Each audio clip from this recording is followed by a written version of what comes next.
O episódio de hoje vai abordar a questão climática no Brasil.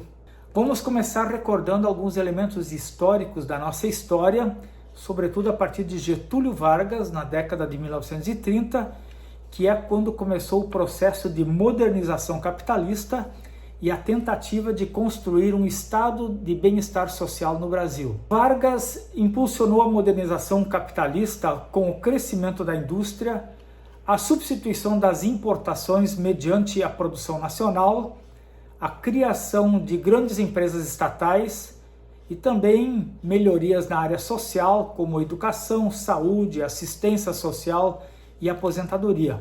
O Brasil entrou numa fase de desenvolvimento, com impactos positivos em vários aspectos para o bem-estar das pessoas. Por exemplo, no início do século XX, a expectativa de vida era de menos de 40 anos. No final do século XX, estava em 70 anos. Mas o bem-estar social foi alcançado às custas de forte degradação da natureza. Tivemos sim legislação protetiva, por exemplo, o Código de Águas, o Código Florestal, ainda na década de 1930, no ano de 1934. Mas de um modo geral, o desenvolvimento capitalista no Brasil seguiu o mesmo que em outros países capitalistas. Muito desmatamento, agricultura e pecuária que provocaram a degradação dos solos, crescimento desordenado das cidades e alto nível de poluição. Da Mata Atlântica, espalhada por 17 estados, restam hoje apenas 12%. A destruição da floresta amazônica, que hoje já atinge pelo menos 25%, foi acelerada durante a ditadura militar com a construção da Transamazônica e é desde então o principal gerador de emissões de gases de efeito estufa no país. Nas conferências da ONU, da ditadura militar até pelo ano de 2005, o Brasil esteve alinhado ao bloco conservador, fazendo lá a defesa do direito ao desenvolvimento, mesmo com desmatamento amplo de suas florestas. Isto valeu ao Brasil a fama de ser um dos vilões do clima.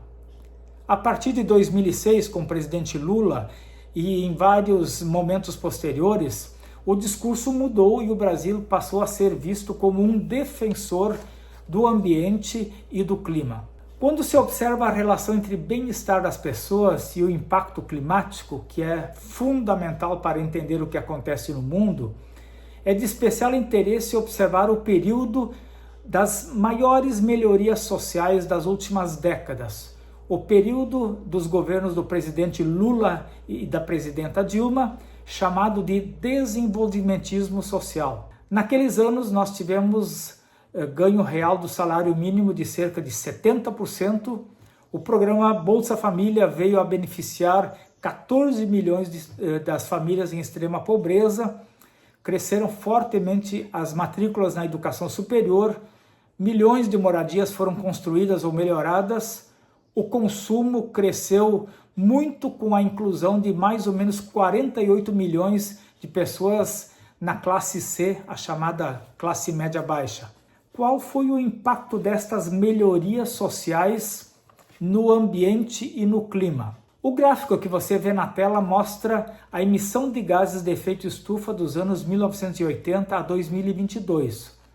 Observe que inicialmente houve uma tendência de crescimento das emissões até por volta de 2003. A partir de 2004 até 2010, houve uma forte redução das emissões. E, a partir de 2013, uma retomada da tendência de aumento das emissões. Esta queda das emissões e a retomada das emissões tem fortemente a ver com as queimadas florestais e o desmatamento, além da agropecuária e de alguns outros fatores com menor incidência. Mas o problema não pode ser ligado diretamente ao consumo que houve nesse período. Quando ocorreram a grande redução das emissões de gases de efeito estufa dos anos 2004 a 2010, estava havendo um aumento do consumo. Como é que se explica, portanto, a redução das emissões mesmo com o aumento de consumo? Veja na tela agora este novo gráfico que vai ajudar a explicar.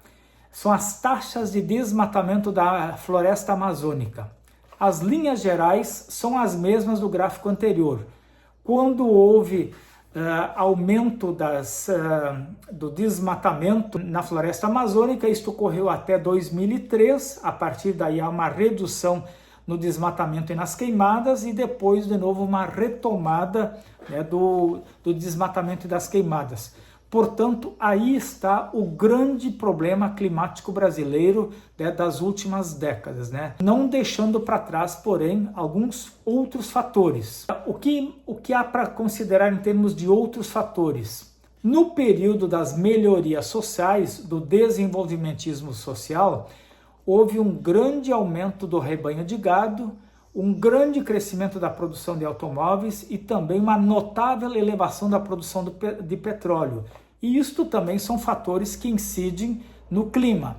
Portanto, o período do desenvolvimentismo social não foi um período de uma revolução climática no Brasil. Houve aspectos positivos e aspectos negativos. Os governos Temer e Bolsonaro foram anos de retrocesso em termos climáticos.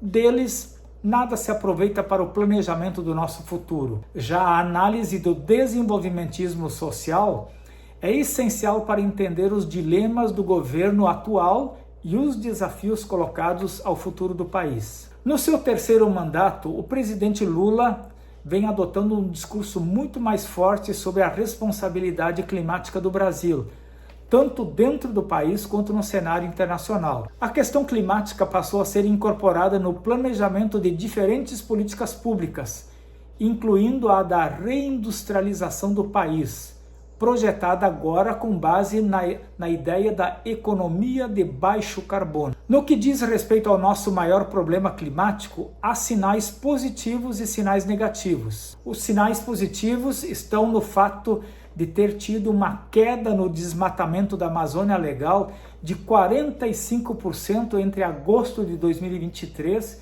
e julho de 2024. Por outro lado, por conta da grande seca da região amazônica e do aumento do clima no planeta, os incêndios aumentaram significativamente no último ano, em 2024. Cabe frisar ainda que este governo também não está fazendo uma revolução climática.